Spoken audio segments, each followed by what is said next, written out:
ایک کروز شپ، 3 ہلاکتیں اور ہینٹا virus. WHO نے تصدیق کر دی ہے کہ ارجنٹینا سے کیپ ورڈ جانے والی ایک کروز شپ میں 2 افراد کے اندر ہینٹا وائرس کی تصدیق ہوئی۔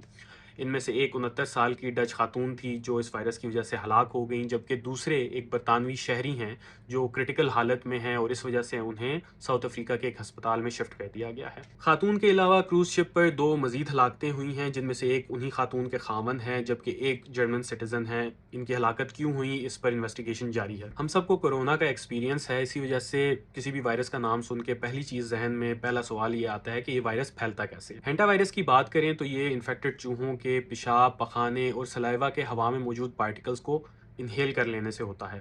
بہت کم صورتوں میں یہ ایک انسان سے دوسرے انسان میں منتقل ہوتا ہے، بٹ ہو سکتا ہے۔ یہ وائرس گردوں اور پھیپھڑوں کو متاثر کرتا ہے اور ایکسٹریم کیسز میں موت بھی ہو سکتی ہے۔ وائرس کے سمٹمز میں سر کا درد، بخار، پٹھوں کا درد، شدید تھکاوٹ، متلی اور الٹی شامل ہیں۔ اب اس وائرس کا اسپیسیفک علاج نہیں ہے، لیکن امریکہ کی CDC یہ ایڈوائز کرتی ہے کہ جو اس وائرس سے ریلیٹڈ علامات ہیں جیسے سر درد، بخار وغیرہ، اس کا علاج کیا جائے اور مریض کو ہاسپٹل میں داخل کروا دیا جائے۔